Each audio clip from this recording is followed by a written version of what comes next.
Hello and welcome to Mindshifters Radio. I'm Tim Hayes. I'm your host for the first hour. And today is Thursday, October 16th, 2025. As always, we're grateful to everyone who's joining us here today, whether you're listening live or through the archives, as we spend another couple of hours teaching people and supporting them in using some of the most powerful, effective, efficient, and accessible tools I've ever encountered. These tools are available absolutely free through the tireless efforts of Dr. Michael and Jeannie Ryce on the website at whyagain.org. If you go to that website and click on the two words that say Start Here in the upper left-hand corner, it will take you to a page where you can download and read Chapter 24 of Dr. Michael Ryce's book. His book is titled, Why Is This Happening to Me Again?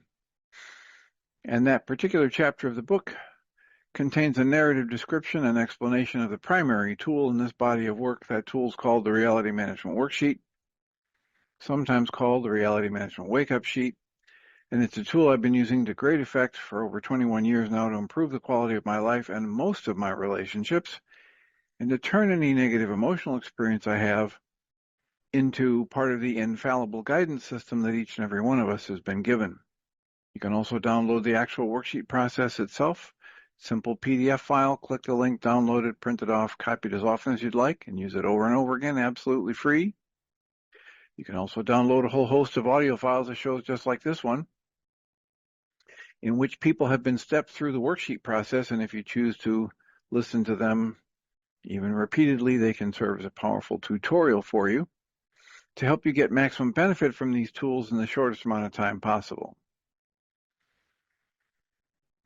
You can also go to your app store and type in the three words Heartland Aramaic Forgiveness, and if you do that before you're done typing the word forgiveness, you'll see the glowing heart icon.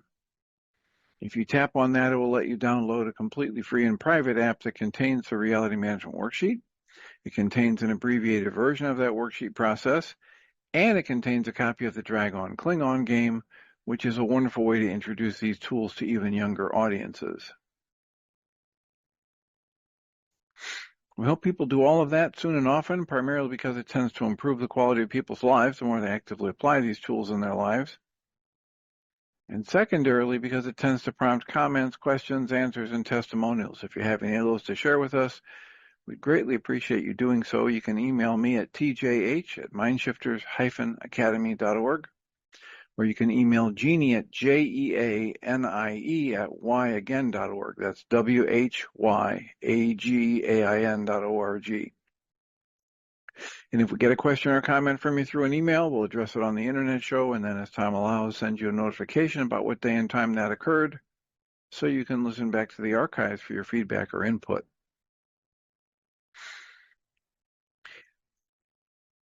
The other thing you can do is join us live if you're available from 11 to noon on Central Time weekdays. Most weekdays we're here. You can go to zoom.us and enter the meeting ID number 853-2357-4173. That's 853-2357-4173.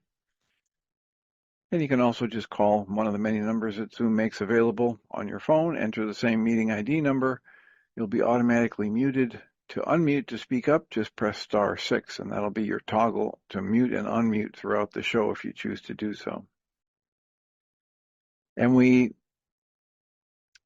encourage people to speak up because it makes it infinitely easier for us to do live into our intention with this work, which is to be of service. And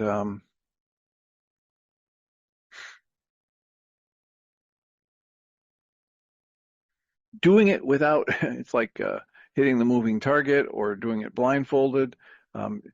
Trying to be of service without understanding how these things are landing for you is very, very difficult. It's a hit or miss kind of thing. So we greatly appreciate whenever people speak up, ask a question, a clarifying question, or a contentious question. The idea is just stir the pot.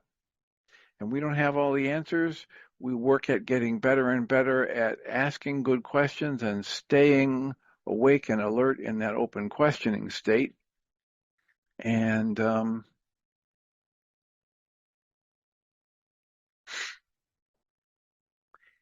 whatever degree we can stay in that open questioning state and ask to be taught, life will bring that to us, or God, or Holy Spirit, or love, or whatever. I'm right there with people like Guy Finley, who says, it doesn't matter what you call him, it, her, them.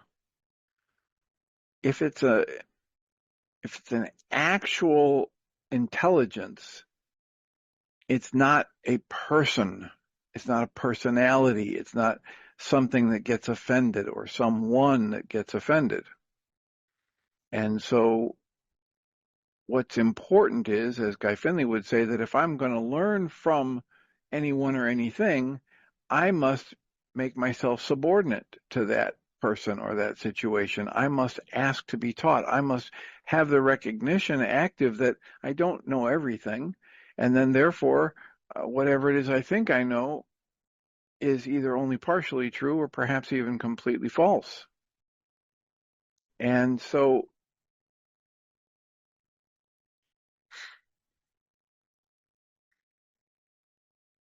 I know we've talked about Dr. Roger McFillin in the past, and his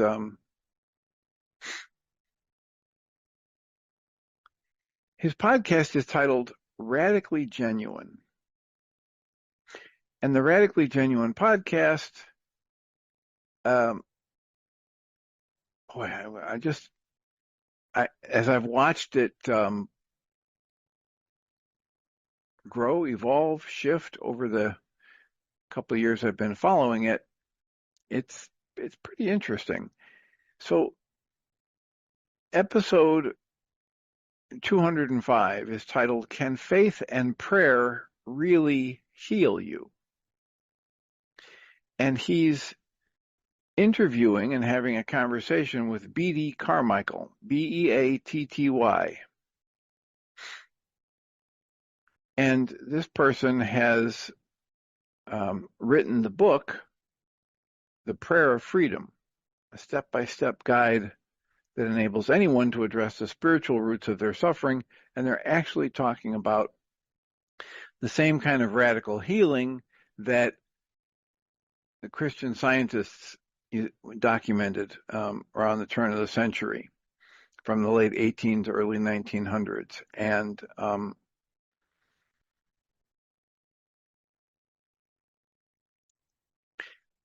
so inside my head, there's several different conversations going on right now. And what I want to highlight about this is that when I talk about these different tools, one of the things that's helped me really, really take my work to the next level, higher and higher, or more effective, or whatever, is when I look for the similarities rather than the differences. And my radar has been tuned that way for years now. At least about, I'd say 40 years worth of this. I think the first, 10 years of my doing therapy, I was, it was most of that happened before I went back to school for a doctorate. And so somewhere in my graduate school years in that process, either somebody asked me to integrate something or to pull some things together or look for the similarities, or I just realized that was the only way I could get better grades from whichever professor. But something happened, and whether I'm better at it than anybody else, I don't know. There might be, the average person might be as good or better at looking for similarities and pulling them together and weaving different seemingly disparate parts together. I don't know how I rate, compared to other people. I just know that for me, it's one of the things that produces the best results and seems to come naturally now. I think because I've practiced it. So with all of that said, while I'm not advocating for the book, The Prayer of Freedom, or um, anything religious or the God talk for healing things in people, I'm just pointing out that as I listened, and I listened to this B.D. Carmichael individual, step Roger McFillin, he stepped him through a process which is, to my eye and ear, is so similar to the Michael Ryce's Reality Management Worksheet and Diedrich Wolzak's Choose Again 6-step process and Byron Katie's work. There's so many powerful similarities that if it suits your style to talk more about God and about Holy Spirit and God talking to me, and then this might be an interesting podcast for you. The title is Can Faith and Prayer Really Heal You? And it's episode number 205 from the podcast titled Radically Genuine with host Dr. Roger McFillin.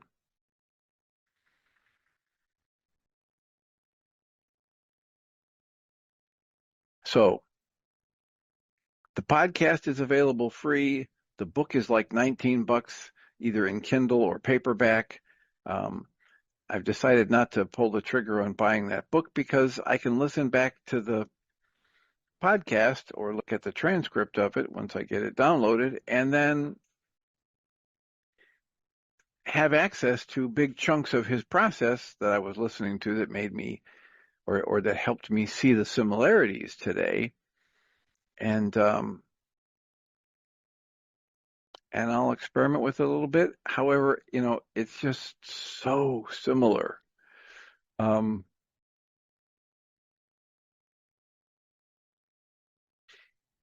it doesn't match necessarily my sensibilities these days, because my sensibilities these days, when people start talking about the Bible and the Bible-based stuff, it doesn't resonate for me. It isn't, there's enough alive, active, intuitive guidance. There's enough power in the process of the goal canceling forgiveness process for my needs, for my life experiences, that I don't need to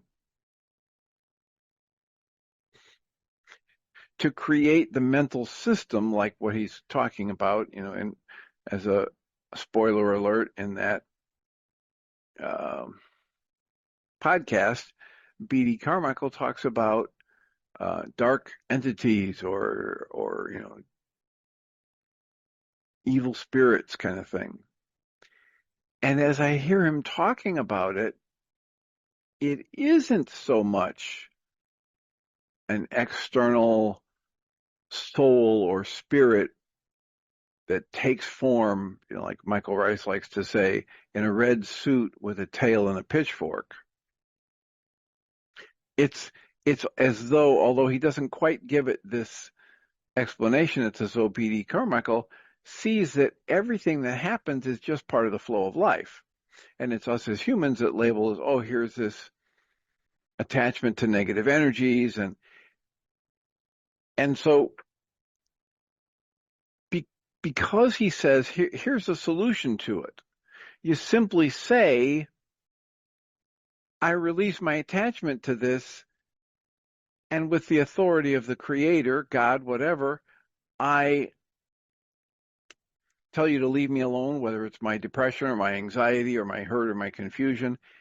So he's putting the authority inside the individual. He's not telling you that you have to go to him or somebody else to be able to heal your anxiety or your fear or your rheumatoid arthritis or your broken hip or whatever. He's talking about all those kinds of healings, but he's not saying you have to go to him or someone like him to do it. He's saying you've got the same connection, right? You're part of the flow of life. You have the ability in Michael Ryce's words, originate mind energy, or choose the focus for your mind energy, which is the creative force.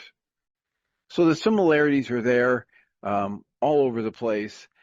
And I talk about it that way because I'm not sure other people will see those similarities, right? I know that, for instance, Dr. Michael Ryce has never taken to the way of mastery. And my assumption for why that's happening is based on the interactions I had with him early on around that book, in which each and every interaction, what Michael highlighted was the differences. Well, it doesn't have this, and it doesn't say that, and the regulatory speech isn't good here, etc. And so he has not looked for the similarities. To me, it's just like I can't see anything but the overlap. I don't even see at a level that other people can when they study both of these texts. Well, you might study the Course in Miracles, and you might study the Way of Mastery, or you might be working with them if you don't like the word study. And some people see the similarities, and some people want to, like I've actually read an email that someone sent JM and JM's response to it when they were talking about, so there seems to be a conflict between what the Course in Miracles says here and Way of Mastery says there, and how would you explain it and which one's right? And his email was just, it was like a master class on not taking the bait and not getting into arguments and answering from a meta level as well as the specific level when you're responding to a question that at least on the surface could seem to be a provocative question. Like, these two things say different things, which one's right? That kind of question provokes a mindset of competition and a zero-sum game. One's right and one's wrong. And here's where I like to borrow from improv. The best tool I've ever heard of for the improv is the yes and approach. So whatever happens, whatever life brings me, I say yes to it.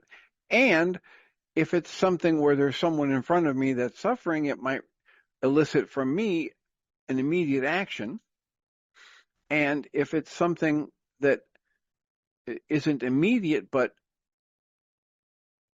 I become aware of something I would say I could offer the situation that would improve it, from my perspective, then I allow that to unfold. Even if what I'm seeing in the moment is something that 10 years, 20 years ago, I might have labeled as bad or wrong. But these days I say, okay, yes to life, and it's yes and. When I say yes to something, it's not that I'm condoning it.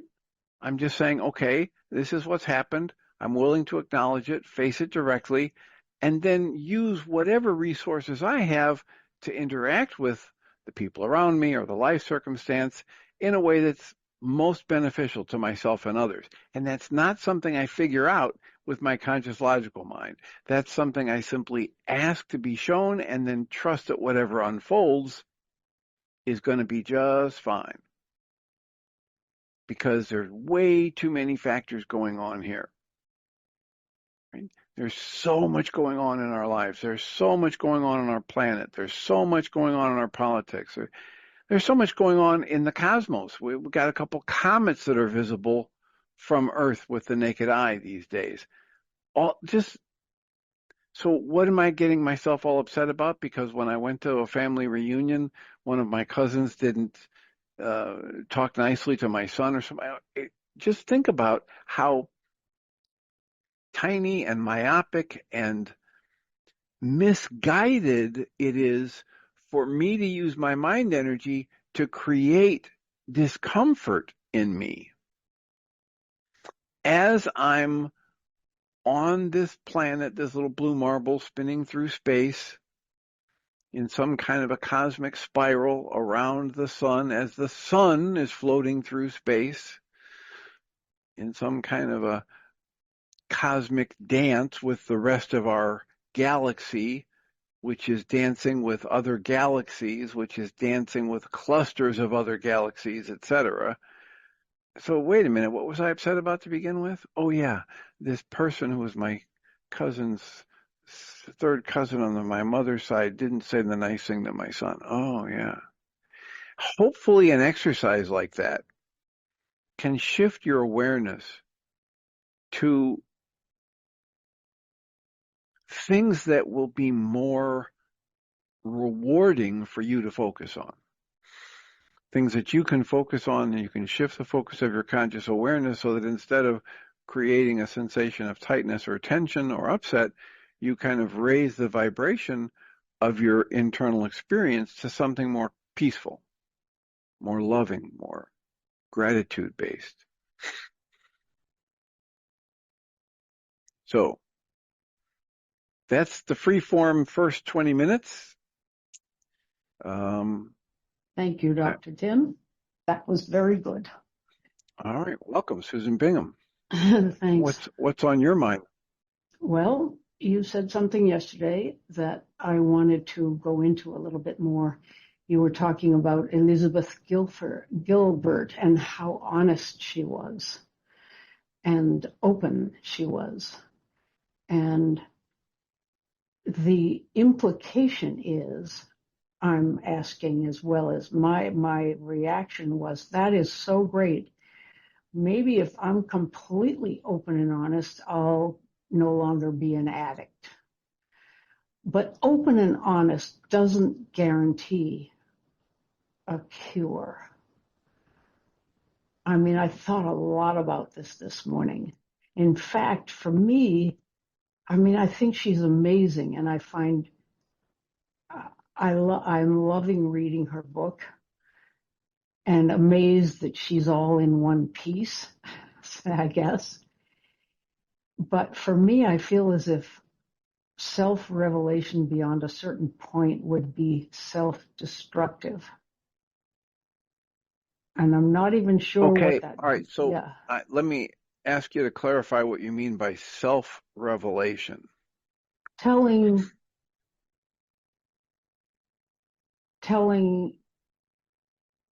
everything. And of course, we don't know if she's telling everything.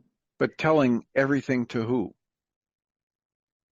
Well, first oneself. There it is, right? That's all that's really needed. Okay. So just if what you're saying is, there's some things about myself that I'll be honest with myself about, but I'm not going to share it with others. Okay. I would say that's not dishonest. Right? The dishonesty comes in when I try to pretend this isn't the truth. But if I'm willing to acknowledge what the truth is for me and not hide it from myself, then now there's an entirely new range of possibilities. And it isn't about having somebody else know. That's interesting, because the whole concept of confession is that somebody else has to know before you can be someone, right? But that comes to you from like a Catholic or religious context where that's what they taught, right? Yeah, it's true. But that's just what's true is that's what they teach. It's not that what they're teaching is the truth. Mm-hmm. Because they've set it up so you have to go talk to a priest. You have to go talk to somebody who's in their network. Mm-hmm. They were way ahead of the game from the managed care people and the insurance company. You have to have somebody in our network to be freed and to not have to go to hell. Right? Yeah. But the ancient teaching was more about, as I understand it, and I've gotten this from a number of different sources, but it was more about changing my relationship to the powers outside of me. Not human powers, right? The epigenetic powers, the quantum field powers, the spiritual powers, the God powers, the Holy Spirit powers, whatever you want, right? Something, it's like what we do in the Reality Management Worksheet, where we ask people to choose someone or something other than their conscious logical mind to ask for assistance. And you can call it whatever you want. That's that same kind of thing. Okay. So this whole thing that I just mentioned with Roger McFillin and B.D. Carmichael, there's the repent and the forgive words are in there, and it's just it's all about talking to some entity, some consciousness, some awareness outside my conscious logical mind, and asking it to lend me some of its power to do the work through. Yeah. I want you, God, to heal this through me. It's you doing the healing, God. It's the body that you created doing the healing. It's the recognition that the ego isn't driving anything other than suffering. Right? The ego drives fear and the ego drives suffering. And one of the unique things that they did in this, it's not totally unique, I've seen it before, but one of the things they did in this that came from Roger McFillin, just kind of being in the space and saying, oh, God's talking to me now and God's telling me, rather than working to get my anxiety down to a zero, I need to bless my anxiety. And so then they did a prayer to bless the anxiety, and that's the only time it finally went down to zero or to that calm state. So that happened after Roger McFillin said, now, wait a minute, I don't want to get rid of my anxiety all the way, because it's a tool. It's a guidance tool. It's an information source for me. And that's when B.D. Carmichael said, okay, and it's not going to be gone that way, right? It's not going to be gone like you can't ever have that tool come back and inform your work again in your life. And yet, once you recognize what you were falsely generating this anxiety for in this particular situation, you don't need the anxiety anymore. Yeah.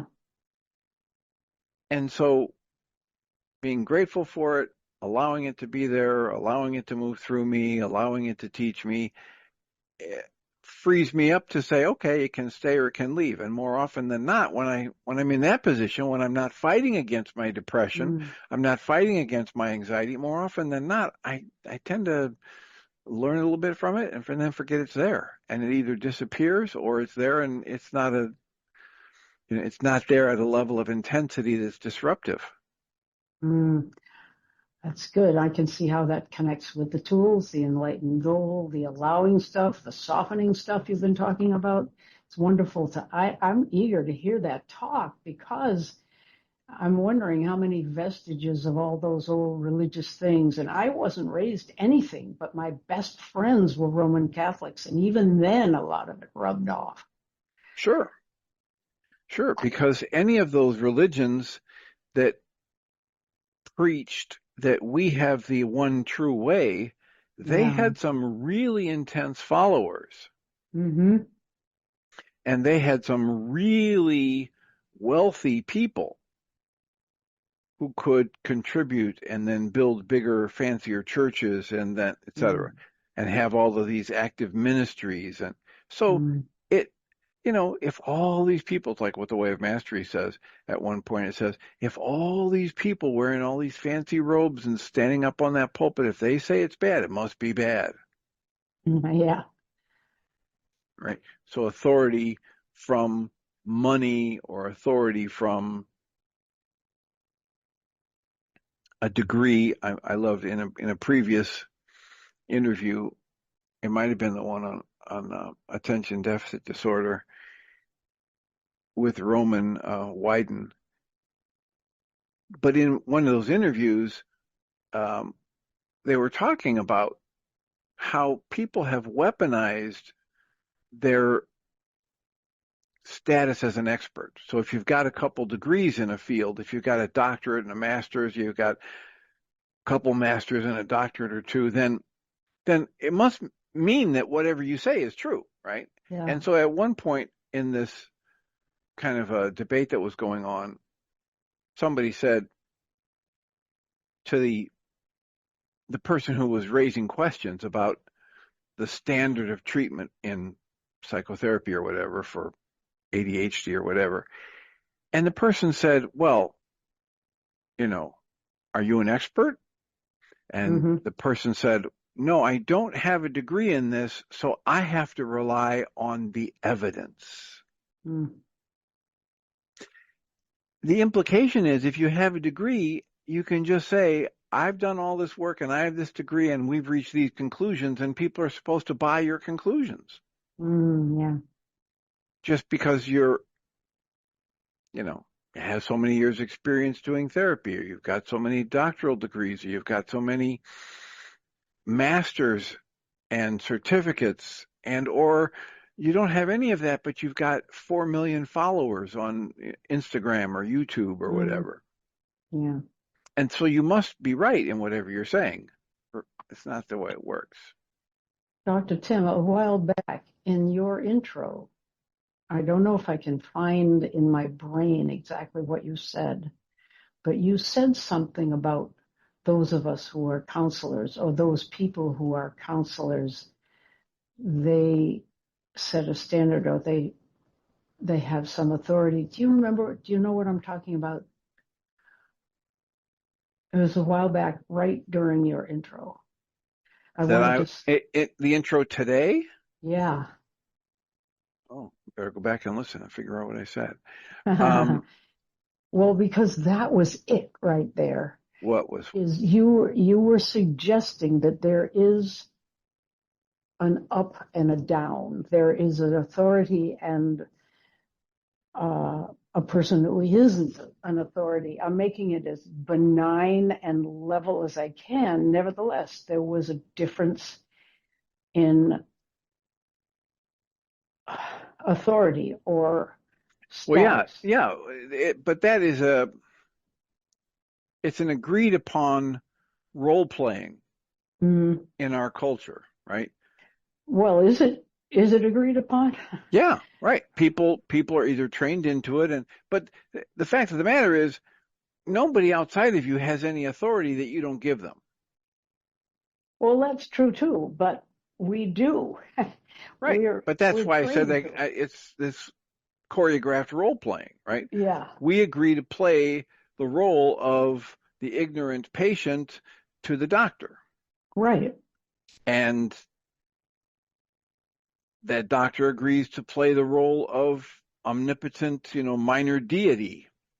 MD It's stands for true. minor deity, right? And so That's here we good. are, role playing with Yeah, each other, but it uh-huh. doesn't change the fact that at any given point in time, the doctor could walk away from the relationship. The patient can say, I'm not going to do that treatment. I'm not going to take that drug, etc. And in most Hmm. cases, at least here in the Western culture, you're not going to be forced to do it if you're of age and you're,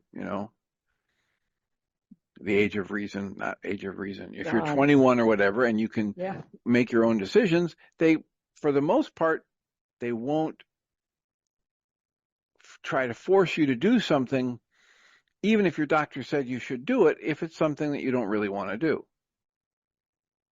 So that's why I say it's this choreographed role playing. hmm Boy. Okay. Well, this But is if just it but it feeds right into what we talk about so often, this whole thing about putting people on a pedestal. right. It does, And and it also. go ahead. It also. Uh, well, I'm going back to my own issues. Of course, I've been asking myself, if an addict, are we always an addict? And I imagined what the end of my memoir would be. And I wrote this fantastic few paragraphs with a beautiful conclusion. And I thought it was just beautiful and wonderful, except it looked as if I was announcing That that I'm cured. I'm cured.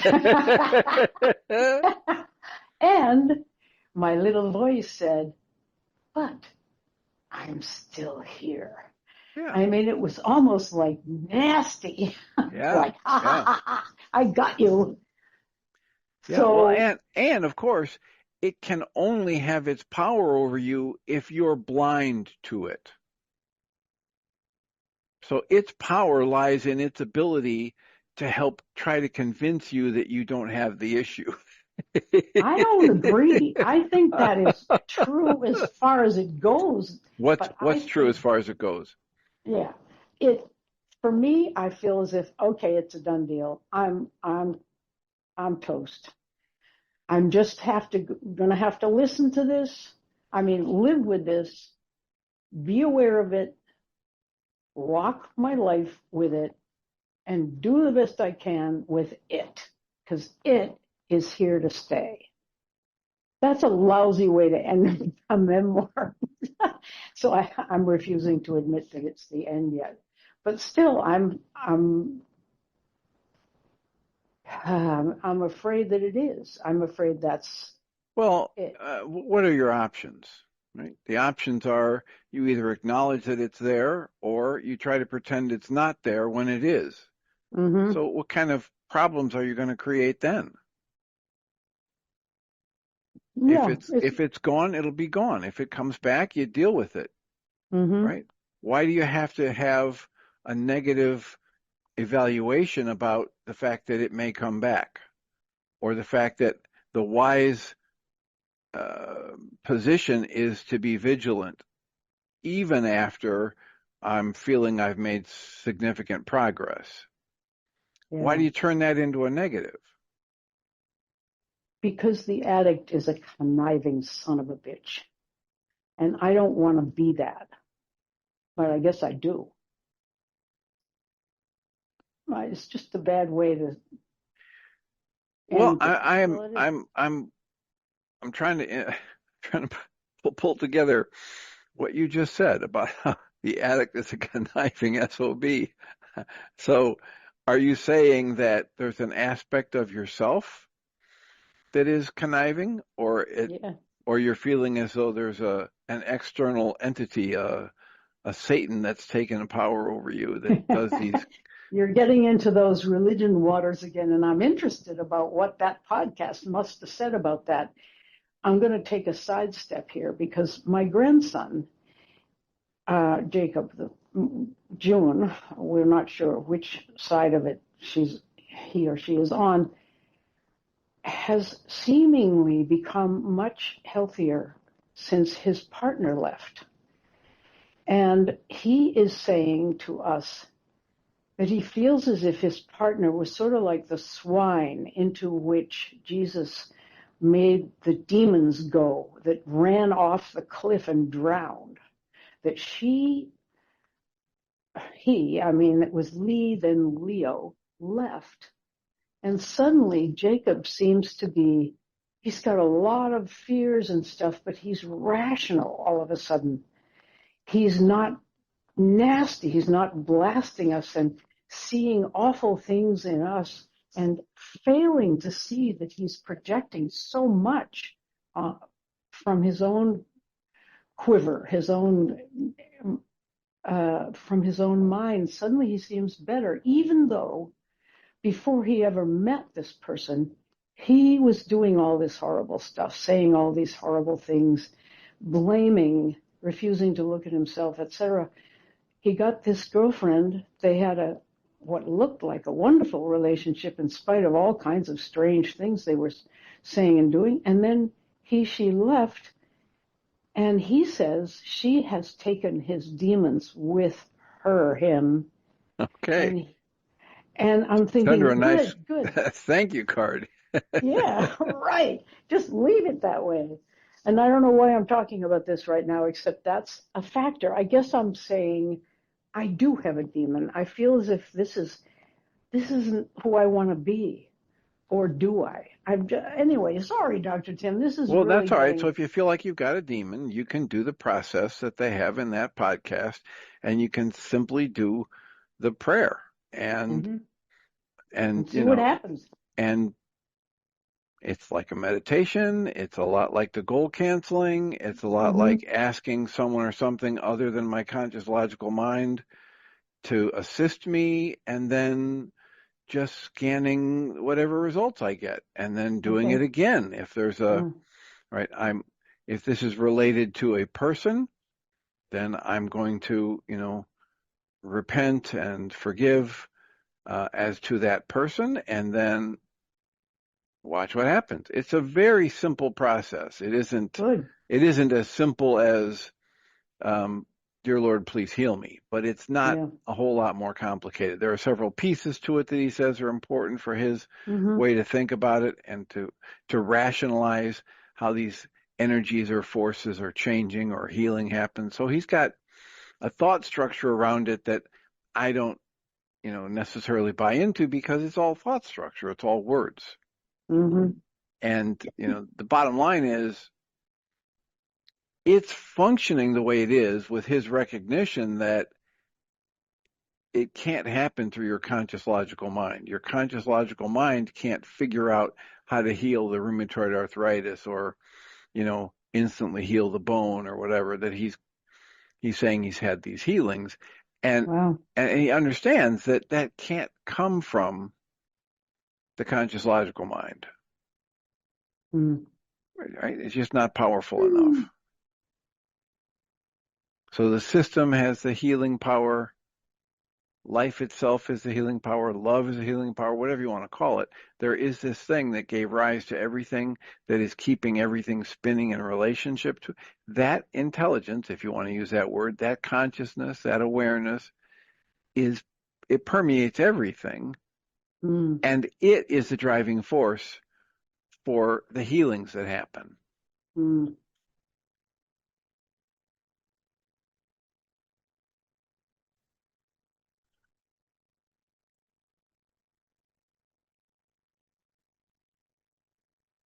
So, other thoughts, other comments, other questions?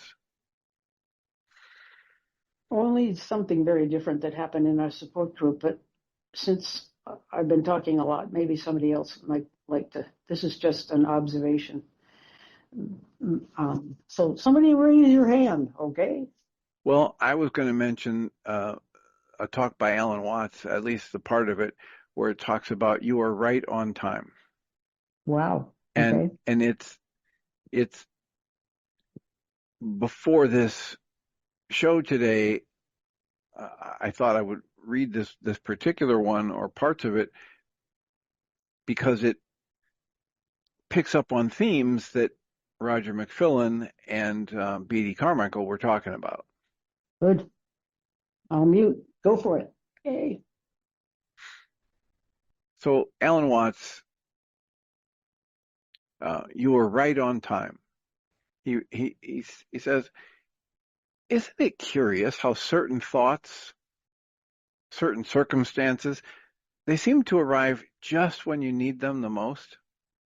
You may not have been searching, and yet suddenly something appears, an answer, a realization, a path, and it feels as though it was waiting for you all along. Life has this peculiar rhythm. Nothing comes too early, nothing comes too late. Everything, even this very moment, arrives exactly on time. And what we call coincidence is often life's way of reminding us that we are part of a larger harmony, a pattern so vast that the mind cannot control it, only awaken to it.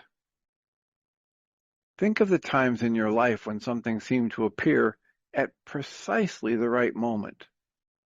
A stranger's words, a sudden insight, the opening of an opportunity. You may have thought, how extraordinary, how lucky. But what if it was not luck? What if it was simply the unfolding of the pattern?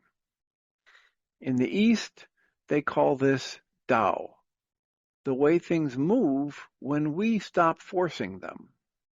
In India, it is called Leela, the divine play, synchronicity. But whatever the label, the experience is the same.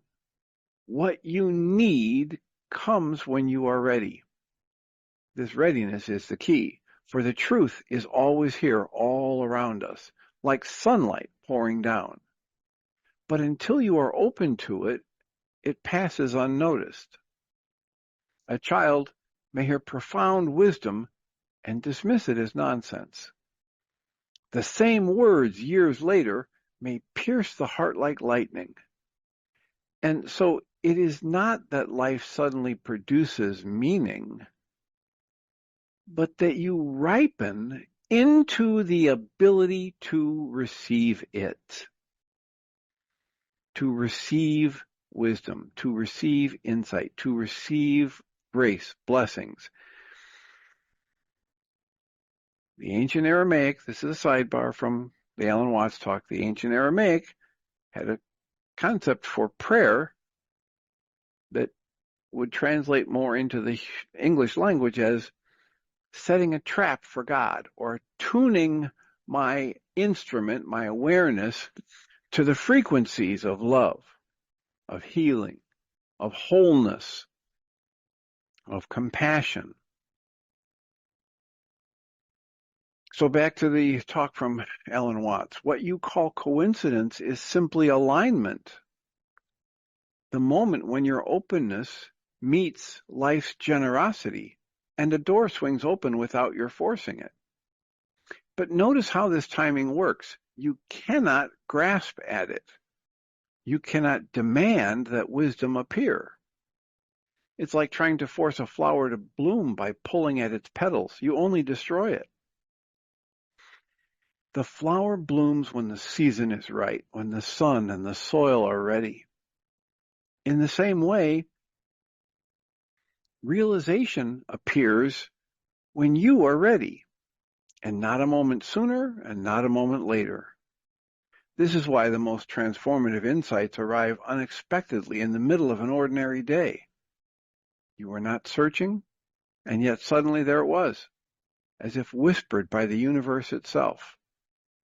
And perhaps that is why you are here right now.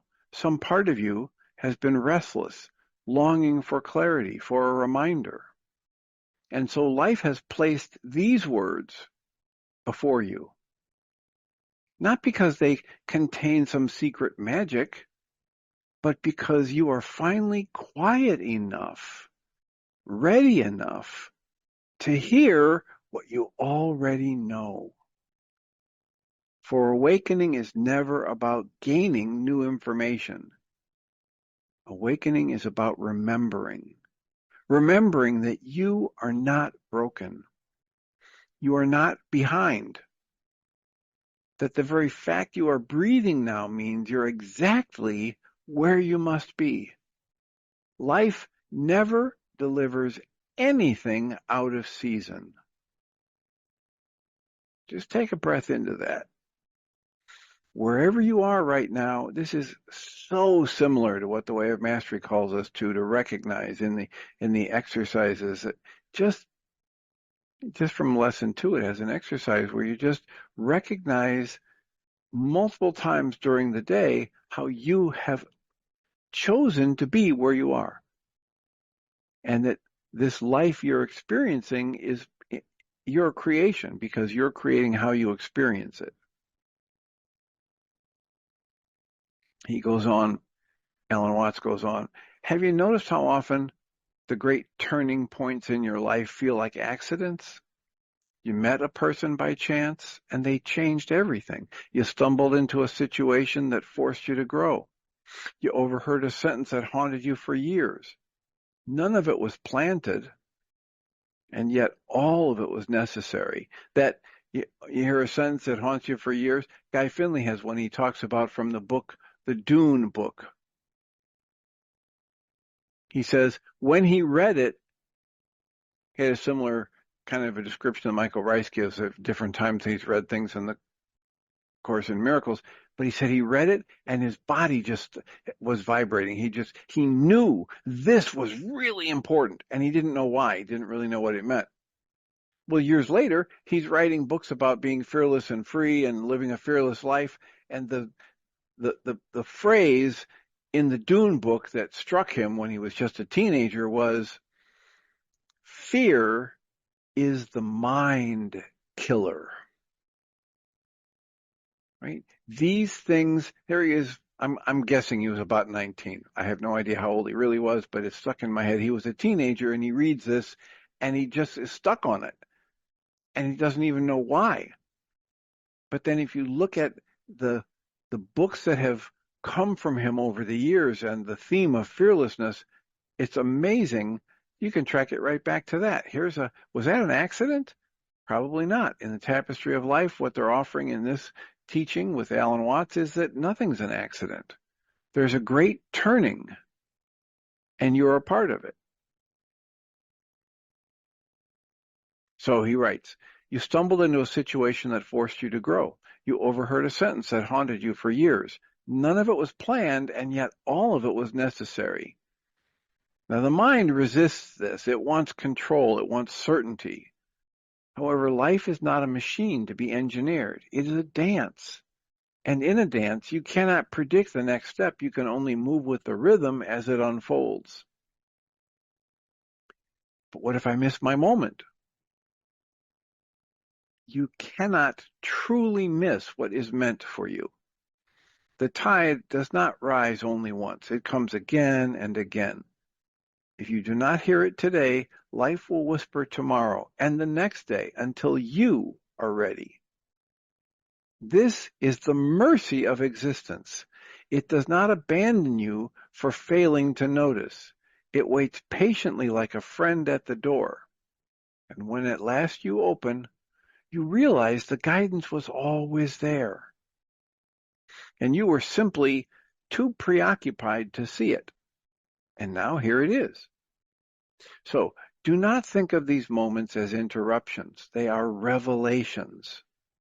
You may believe you are being pulled off course, when in truth, you're being guided back. How many times have you looked back and said, wow, if that had not happened, I would never have arrived here?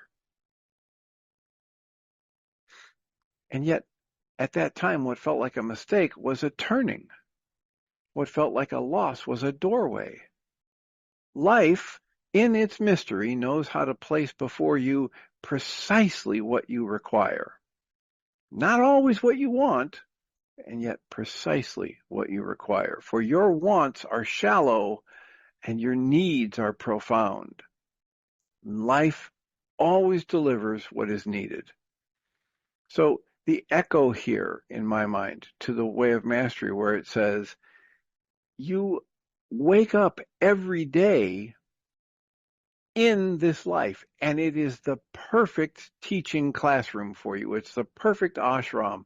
It's the perfect set of circumstances to help you see what you need to release, see what you need to remove from your awareness so that you can be in direct contact with your true nature as love, and then extend that in every interaction with everyone and everything. These are phrases that come right out of the way of mastery.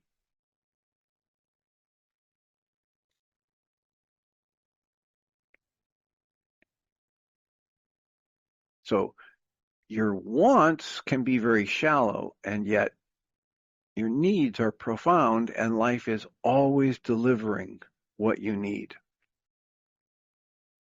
He goes on, the message you seek will often come in the simplest form. You expect thunder and lightning, but instead it's a quiet phrase, an ordinary moment, or a fleeting thought. That is why so many overlook it. They are waiting for grandeur when truth appears as a whisper. And yet that whisper carries more power than any shout, because it does not impose, it resonates. It stirs something already within you, something waiting to awaken. And you feel it not as information added, but as recognition, as if life is saying, yes, yes, yes, you knew this all along. You are at such a moment now, unsure of your path, confused by the noise of the world, and suddenly these words find you. They're not here to fix you. They are here to remind you. You are not broken. You are unfolding. You're not late. You're right on time. For life does not measure you against clocks and calendars. Life measures nothing. It flows and you flow with it. And when you stop forcing, when you stop rushing, you discover the rhythm has been carrying you all along. You were never outside of the dance. So much of our suffering comes from the belief that we're behind and that we must rush to catch up. But if you stop and think about it for a minute, catch up to what? To whom? There is no finish line. There's no schedule written in the sky. You are the rhythm of life itself, and life cannot be late. The seasons do not apologize for arriving when they do. The tide does not scold itself for retreating or advancing. Why then do you imagine that you, alone in all the cosmos, should be out of step? You're not. You are moving exactly as you must. And when you see this, you relax. You stop grasping. I'm hearing Michael Singer say, just allow. Stop holding on to this and pushing away that. Go with the flow. Allow these energies to move through you. When you see this, Alan Watts writes, you relax, you stop grasping, you stop demanding that answers arrive on your timetable. And then, kind of like magic, answers appear. Not because they were absent, but because your eyes have opened. Have you noticed? When you stop straining to remember a name, it suddenly comes back to you. When you stop trying to force inspiration, the idea floats up of its own accord. This is the same law. What you need arises when you are still enough to allow it. What you need arises when you are still enough to allow it. It's a wonderful story from Guy Finley, The Stillness Pool. And it's about a teenager that's so agitated and upset, and the mother is worried about suicide and this, that, and the other thing, and takes it to the tribal elders, and they say, okay, here's what's needed. Stillness pool. Up the side of the mountain in this secluded area, there's this pool open to the sky. Show up here at night and get in the pool and just stay there until the pond goes completely still. And you can imagine what happens, right? It's a teenager. And the teenager can't get still and takes several trips. And eventually what happens is, out of fatigue, out of commitment to the mother, out of wanting to please the elder, eventually all of the striving falls away and the teenager gets quiet. And in that moment, sees that when the water went completely still, this perfect reflection of the jeweled night sky, the canopy of jewels of stars and galaxies is reflected, and everything is transformed in that moment. So the answers arise when you are still enough to allow them.